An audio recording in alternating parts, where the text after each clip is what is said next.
thank you very much for, this is way more than I thought would end up here. It's setting in now. Um,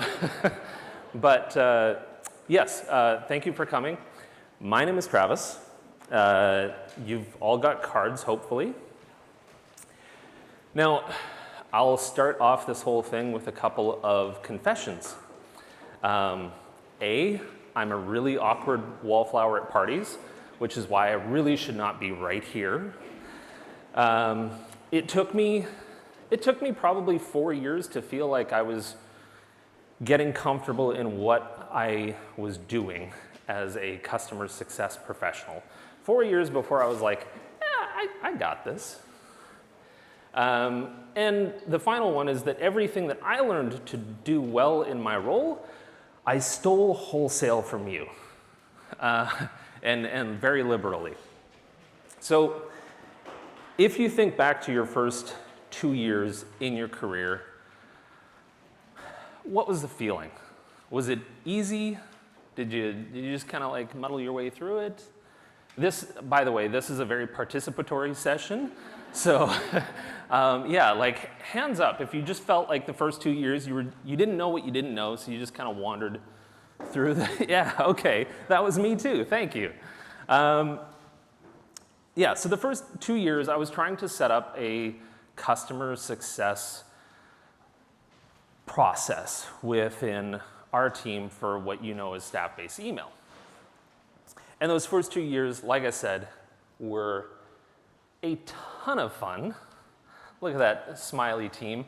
A bunch of those folks weren't even on the team. That's how big the team was. Like those were a couple of guests that we had in for some drinks.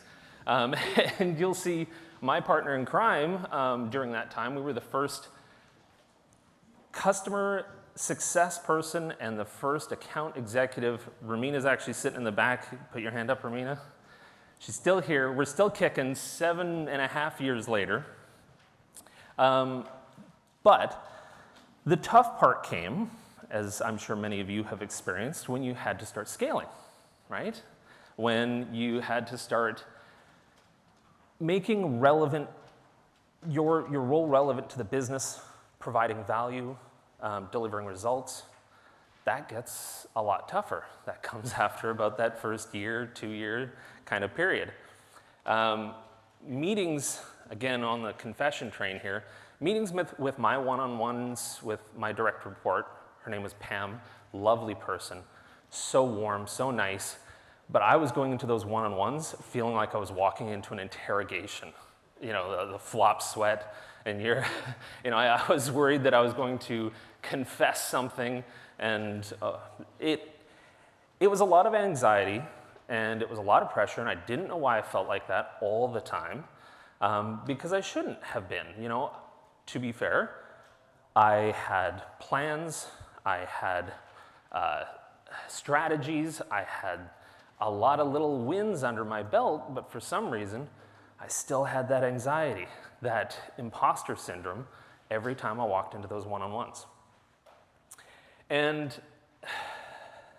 I don't think that anybody gets their best work done in that state.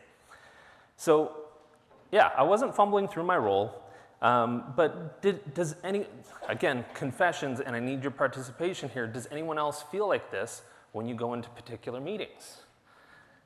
Thank you. Yeah, that's a lot of hands going up. So I get it. I'm with you. Now,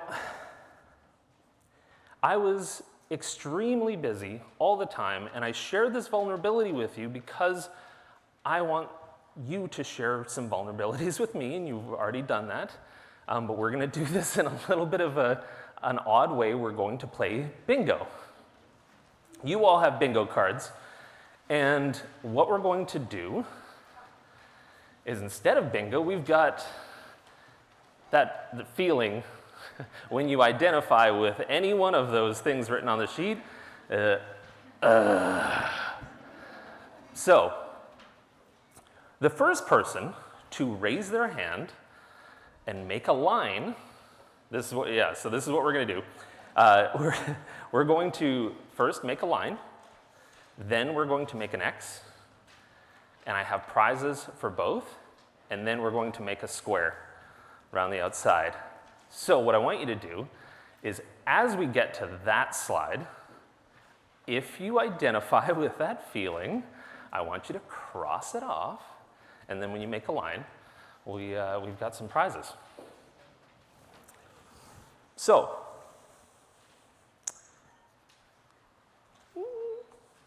sorry, just one moment. Oh, there we go. Okay, so, yeah. Unfortunately, yeah, can I get my, yeah, thank you. So, Gallagher's State of the Sector says that 33% on average have a plan for multiple initiatives. That's 33% on average. As low as 15 for smaller organizations, and as high as 50% for organizations with over 10,000 employees. And 29% on average say that they have a yearly strategy on paper. That's not a ton. And so what makes a great strategy? What are signs of a great strategy? Why am I, a customer success person, talking about this at all? So by way of explanation, I loved my role immediately because I got to help people that I believed in for a purpose that I believed in. And I wanted to be really, really good at my job. We also had a product that was very easy to work with because it seemed like it was a light in the darkness for a lot of struggling communicators. And that's cool. You can feel good about that every single day. So, yeah, I resonated deeply with it. There we are. There's Romina. There's me. Way back in the day, I don't think I look that much different. Once you lose your hair, there's like, you can't change it or style it. It's just the same every day. But I had a very, very privileged position, one that I don't think is afforded to many people at all. I'd be willing to wager that there's nobody in this room who has seen more internal comm strategies or lack thereof than I have. So this was 7-ish years of talking to small, struggling comms teams and talking about strategy. 7 years, every day, 2 to 3 calls a day. I have seen thousands of strategies. So that's why I'm here. And another example here. This is what it was kind of like for me as a customer success person. Who was a partier back in the day? All right. Who still is a partier today? Yeah. Who's making plans for parties tonight? I've got every speakeasy pinned in Manhattan. Like, that's what's happening tonight. So if anyone wants to join me. So if you think back to your party days, some of you, yesterday, it was like, you know, the next day you hear something, you're like, so-and-so did what? Where? What? I didn't see that. You didn't see it because you were in the thick of it. You were partying. If you want all of the juicy details, you talk to the wallflower. They saw everything.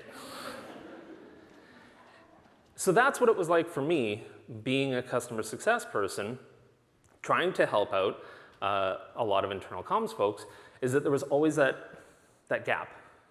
I got to be the wallflower, but it was so hard to get in there to fight for you, to fight with you, to try and get some traction on some of these projects. So,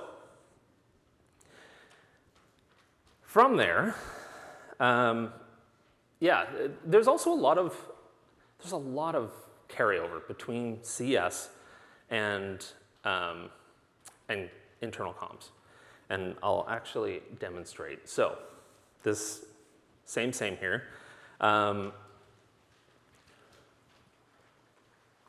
If this resonates with you, you've got so many initiatives and plans.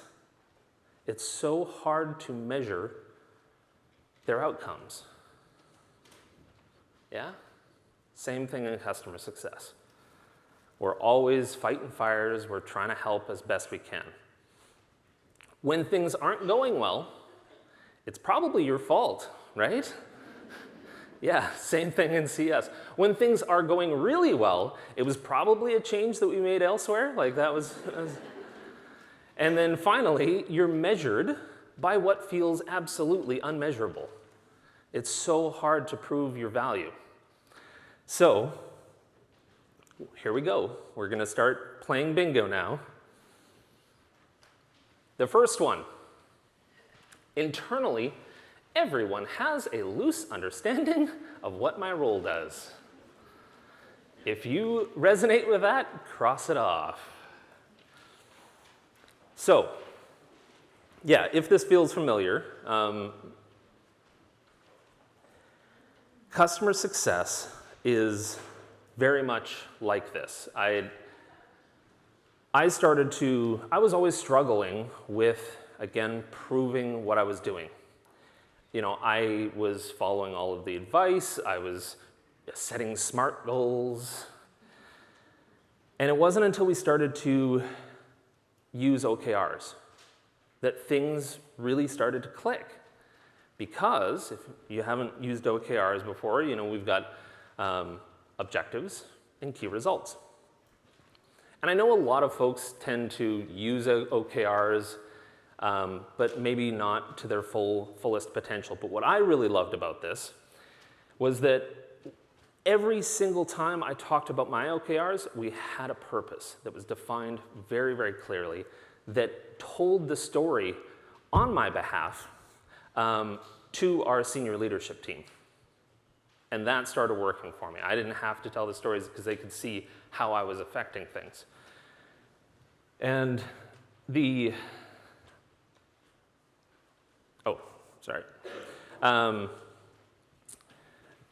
customers that I started to see, and again, I stole this, the customers that I started to see that were really hyper effective, you know, the ones with like fierceness in their eyes, like a shark, you know, they go black like they're after something really intense. Those are the folks that we said, okay, you don't need us, you've got this. And so we started to emulate them, and that's where we got OKRs from.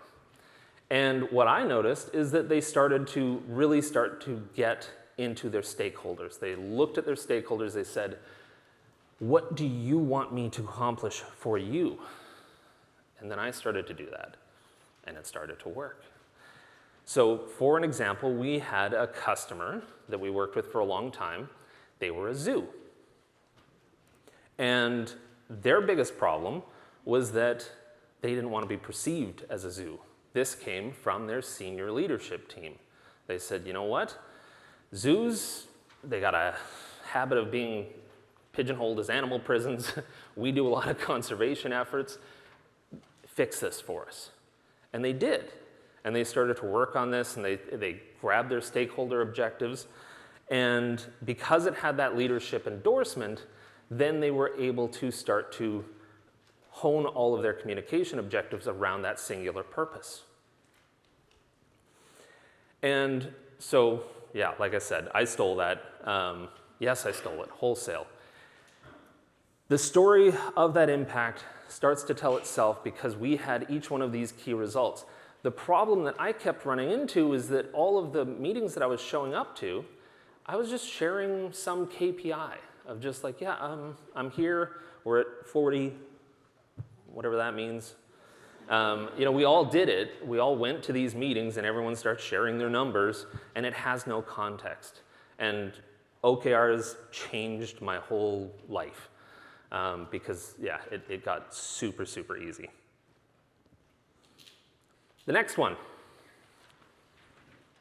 I don't have shareable personas that I'm confident represent my audience. Who's got a bingo? We must have made a line by now. Anybody? Bingo? No? Oh. All right. Either let's get some more admissions in here. Let's get Well, I've got 2 gift cards that I got to give away. So the next problem, I didn't know that who I was helping. My apologies here. There we go. Yeah, so sorry guys, we go back one more. I don't know why it's not, there we go. Okay, so yeah, Gallagher's State of the Sector again says personas are pretty rough. How many in this room have personas, written personas of your audience? Yeah, okay. I was gonna say, look to your left, look to your right, and then look at 7 other people, and chances are only one of you has personas. And if I'm an evangelist of anything, it's personas. In meetings, I was struggling with, customers want this, and I wanted to be really impassioned and advocate for the customers that I was representing. But it was always just a gut feeling. I had nothing to back it up. It was just like, I'm certain of it. And that has no validity in a leadership meeting. It's not based on any kind of research. So everything came across as a gut intuition, and that was a gross feeling for me. Everything was just in super big, broad strokes. And so, of course, we started to look at what were some of you doing. Who were the most successful communicators, and what were they doing? And they all had personas. That was the commonality. They had a deep understanding of them, and they spoke with confidence and purpose and clarity about who wanted what, when, and where. And that was so cool to see, because every time I talked to any of them, they were so certain. And I thought, how do I get that kind of certainty? That must feel good. So here's another example. I worked with a global pizza chain that had personas. And they were working on making sure that each one of their major audiences had really solid personas under each one. And it was so nice to see, because they had frontline, franchise, and corporate teams, and that's what, the message and the narrative was the same across all of them, except that the detail, the tone, the sender, the timing, when and where, it was all customized, and it was perfect, and it was beautiful. And the knock-on effects of having that, they had other sub-personas, it went really deep. They were very well prepared. But it meant that they could refine or cut or say no to certain things when they got somebody pitching oh yeah, we're gonna do this, and everybody's gonna get it. It's like, no. No, not everyone's gonna get it, because that only applies to these folks. And so they were ruthless with how they could disseminate information, and it was super cool to see.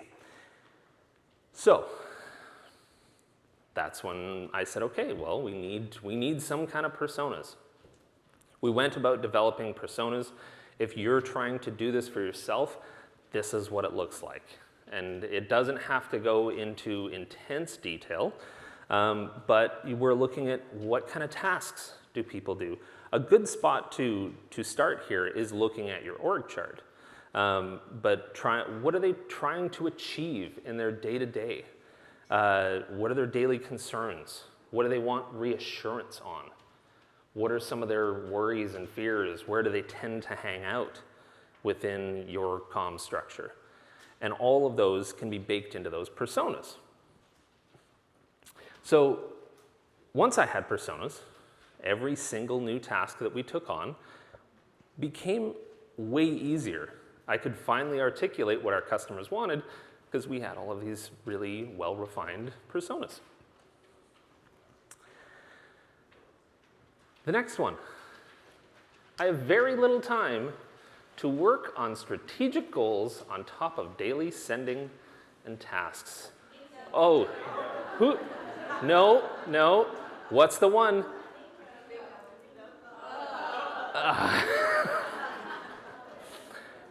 I need some help. I need some verification. Whose hand went up first? Because that was a lot. We had one over here? Okay. My runner, my Vanna. Thank you. What do they win here? Yeah, $100 gift card to Barnes & Noble. See me afterwards because I got a ton of great book recommendations for internal comms. All right, so yeah, this feels familiar, sounds like, to a lot of folks. I heard a lot of bingos there. Something went wrong in my process. There wasn't supposed to be that many of you. So this tracks because 76% of our respondents to our maturity quiz, we have a maturity quiz at Staffbase, it just kind of asks you a whole bunch of questions, but 76% said that, let me quote this, I spend more time responding to requests to get stuff out, limiting my ability to work on my strategic tasks. 2,000 communicators respond to that, 76% agreed. I feel it, I feel ya, I was there. And here's the thing is that my problem was that I loved that feeling. That actually felt pretty good because I was being pulled in a million directions. Internally, visibly, it looked like I was really busy. And my team needed me, and that was really cool too, because they would pull me in as like let's, I didn't care, but they would pull me in as like, let's get the heavy hitter. Let's bring in Travis. I'll get Travis on our next call and we'll talk about strategies. What was I doing in that? But whatever, it worked. And it felt good. For my ego, it felt really good. So I loved being that person that was being pulled in those million different directions. Those tasks were really not good for me because I wasn't able to be my most strategic and effective. So, again, I looked, what are my communicators doing? Who are the people that don't need to talk to me? What are they doing? And sure enough, they had all of these, how are they able to manage all of this so effortlessly? That made no sense to me. If they could do it, I must be able to do it too. They had frontline managers, they had salespeople, they had all kinds of different folks joining our strategic sessions. That took me a moment to start to figure out, why were line managers joining our comms strategy sessions? And like even some VPs, that was really cool to see like, oh yeah, you got like senior leadership buy-in. That's, it would stress me out a little bit. But the example that I can give you, the one that I looked to, was actually a global child aid organization who had a mandate to help children around the world. And what they were doing is they were disseminating information to an army of internal publishers. And I thought, whoa, it is running like a top, their organization. Because of course, and they did this out of necessity, what matters to saving kids in Bolivia is going to be very different than South Africa, is going to be very different than Vietnam or whatever they were doing. So they had to disseminate information and find the internal champions, those teams that could advocate for their local audience. And I mean, if you're working in a child aid organization, you've got better stuff to do than send out a newsletter. But they did a lot of work in trying to enable and empower those folks. And yeah, they just fed them information. They said, this is what matters to corporate, here you go. And the result was, probably about 100 different newsletters every single month. And every single one of them was unsanitized. It was authentic, it was raw, it was what that person on the ground was dealing with and what many of their folks were dealing with as well. And it was so effective. So, to do this, we find potential internal publishers. You know, if you're doing those persona research focus groups, if you're trying to validate some of those personas, you can drag some of those folks in because clearly they've got an interest. We can find lots of people that want a little bit more face in the organization, that want to be a little bit more exposed and have some career aspirations, and we can tag them to help us. And we can, put that call out. These are all trustworthy, likable folks that are already recognized within your organizations. People listen to them, and by enabling those folks, we can get a much better system in place to try to disseminate information. And again, stole it wholesale. I started to really focus on trying to enable some of our team to try to pass on some of this strategy stuff, to pass on along the core of what it was that we were doing. It wasn't just about firefighting, it was about asking the really tough questions to some of our customers. And by doing that, we had a lot more people that felt confident to do what I was doing, and I could stop pretending like I was better being busier. So yeah, that's where we ended up. Had a nice group of publishers.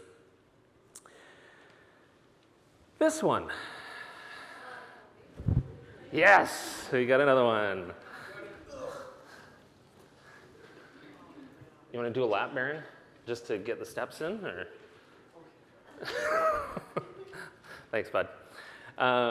Congratulations, thank you for being so vulnerable and crossing another one off. I don't get asked by our leadership team to weigh in on how to best communicate change topics. Boy, oh boy.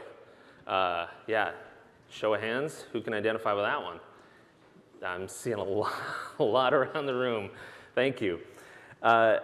I wanted to feel like a strategic partner. I had a lot of ideas about a lot of product stuff, and nobody was asking.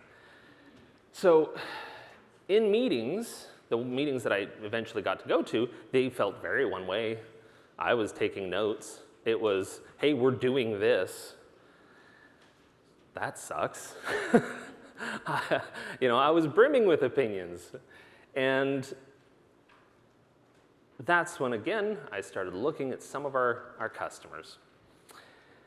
And I started noticing that the most successful teams had no problem getting senior leadership on some of our calls. And it honestly, it wigged me out, because seeing like senior VP of Midwest operations pop in on what was supposed to be a really informal chat freaked me out a little bit. But for some reason, they were chummy, just like these two stock photo folks. So I had offered, what I'd learned from this was that if I offered to help with those really specific problems and pains and challenges that some of our leadership team were facing, well, all of a sudden, the conversation changed a little bit. And another example, a large beverage chain that we worked with, I had asked them, why? Like, this is a huge beverage chain. How on earth are they coming to our strategic sessions about a staff-based email tool? Like, typically that would be, it's kind of surprising. And they said, well, I help them, they help me, we're a team. Why didn't I think of that? So, yeah, we started to look at how to address that, and I started picking their brain. How do you get there? How do you do that? And all of a sudden, it became like the role reversal, as they start giving me advice on our meetings, which was weird. But what we ended up coming up with was that at the crux of it, what they did was that they started way long ago, and they started to say, hey, you know what? I noticed that you're trying to achieve this year. You're trying to achieve X. And I have some ideas on how I can help you do that. Is there a time that we could chat? Because I've got a couple of proposals for you. And all of a sudden it was, oh, you're going to help me with my thing? And that just changed the game. It was super cool to see. And by the way, little side note, it's always 3. You're always bringing in 3 because if it's 2, there's always another option. And if it's 4, it was too many to choose anyways. You choose, yeah, always those 3 proposals. But anyways, that actually became a game changer for me because then all of a sudden I was the man with the plan. I was like, yeah, we're going to do this, this, or this. Which one would you like? And man, that felt good. So that was my lesson from them. The next one. Got another bingo. I've got no more prizes. I'm out of prizes. That's my badge. Nice try, Baron. No, I appreciate it. So we're out of bingos. We were supposed to go for a square. Something happened here. There's been a miscalculation, a serious miscalculation. But I do have a prize for all of you at the end, literally everyone. So I find out about important communications after they've happened. This sucks. How many? How many of you? Yes. Why does that keep happening? I have no idea. And then I started to look at what was going on. The big product changes, for me, the big product changes that I'm like sitting back real sassy, like I could have told you that that wasn't going to go over the way you thought it would. That wasn't getting me anywhere, obviously. And I didn't own my own part in the process. So we've seen the results of what this looks like a lot recently. Employees learning about stuff from the news about their organizations. That's a rough spot to be in. Why didn't they consult with us? How did this happen? When those changes happen, employees are going through the stages of grief. And it's our job to help them through that very delicately and gently and help them come to terms with some of the big changes that they're facing. And when it comes on the news, all of those stages get compressed into about 5 seconds, and that's how you end up trending on Twitter. So how do we fix that? For me, the process was, I was just kind of watching the aftermath. It sucked. And then I started to see these comms folks that were somewhere between evangelist and champion and air traffic control. And they had a strong message, a really rock solid narrative. I was blown away by some of these folks. And they always had the answers to, this is who we are, this is how we communicate, this is what we're doing. And they always had that hey, we've got this thing coming up in 6 months, they would tell me. Wow, you got a lot of lead time. That's something we can work with. We can do this. And when I started to ask again, how did that happen? They would respond with those champions of their narrative that they had employed. They started to work on those personas. It was all of those pieces that we just discussed. All of those pieces layered together ended up getting there. There was no shortcut to that. It was a lot of effort.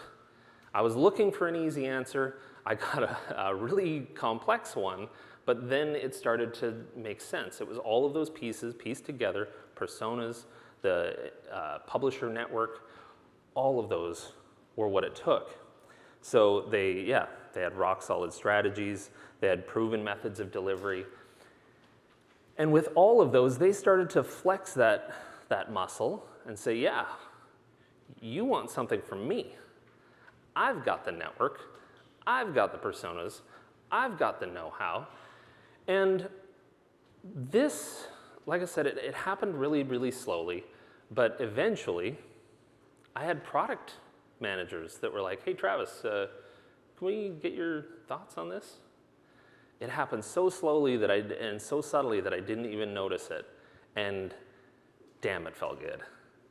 When you finally get the invite and people start to look at you like, hey, you know something. You can actually benefit me. And boy, there's no greater feeling in the world. It was very much, that's not a stock photo, actually. That's me in Canada. Getting there was a hell of a lot easier than what I had just done. And it was, again, it was so subtle. It was one step at a time. This was the proudest moment that I had in my, that's when I started like, oh, I'm good at my job? I'm starting to get grips on this. I felt a lot less imposter syndrome. I felt good walking into meetings. I felt like I had direction. I had all of these things that everyone else wanted, and that was super cool. I loved it, but I still had a wall between me and some of my customers. I still had that vendor barrier. I don't get enough time to spend on my own learning and development. Not as many as I thought. You guys are all very proactive. Very good. Well, this is where the pitchy part comes in. Staffbase Campus was the answer to that. How can we get past all of this? How can we get, I was always struggling with, like I said, I want to be on the other side of this meeting. I want to be in the room with y'all. How do I get in there and fight for you? And this became the passion project of, let's see if we can find a way to get all of this to everyone for free, nice and easy. And so this has been, in the back of the room, I remember Chris and Kyla, we were talking about this literally like 7 years ago, about how this needed to happen. And we never had the resources or the time to do it, because if we were gonna do it, we wanted to do it really well. We wanted to kill it. And so it's finally out. It came out in March. We were just getting started, but this is why this exists. And what we've done is we've taken that maturity assessment that over 2,000 communicators have contributed to, and we've taken some of the stuff that I've talked about today, and we've found a way to synthesize this beautiful maturity model that is meant to be a process, a cyclical process, every year, coming back, checking your work, checking your theories and your strategies, and proving them. So we've got personas in there, persona cards that you can download. We've got resources. We've got some really impressive folks that are contributing to some of these courses and some of this content. And like I said, it's all available. It's completely free. You don't even have to be a Staffbase customer for it. We just want folks to get in there and use the resources. It's one of the best investments that we believe that we can make in the comms community, because my entire experience has always typically been talking to one, maybe two folks desperate to just get their heads above water. It's currently under construction. We're constantly adding new courses to it. We've got 101 courses if you're just fresh or you're trying to enable someone in the comms space to understand what it is you do. We've got our major strategized certification, which is currently live. You can go and take it. It'll take you through these strategy steps that I've talked about today.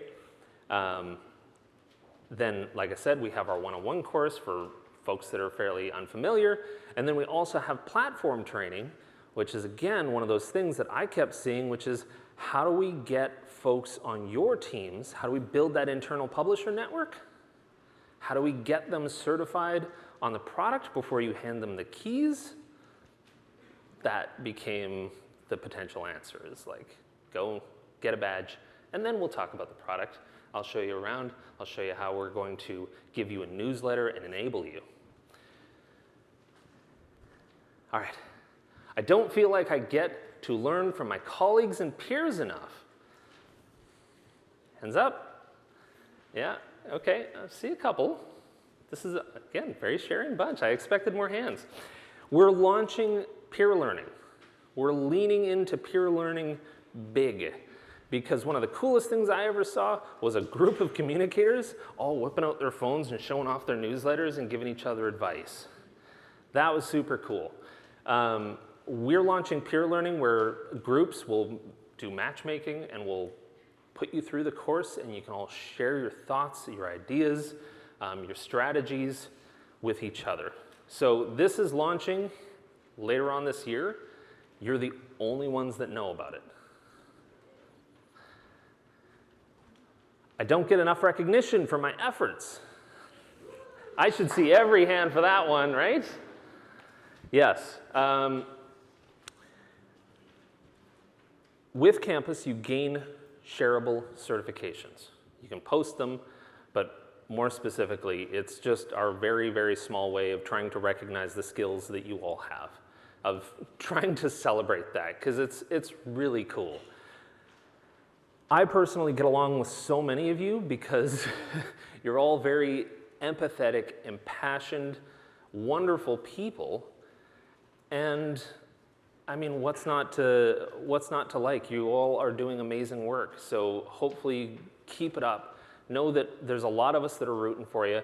Your CSMs are always rooting for you and doing their best to try. Like, they're just as frustrated with that barrier as I am. They want to be in those rooms with you and fighting for you. So, as a reward, this badge is only available for you. You here in this room. You can scan that QR code. It's on the back of all of your pages, and claim your first badge in Campus.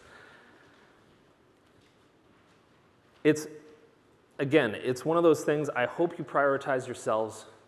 I hope you prioritize your own learning, your own strategies. It's you that we want to invest in.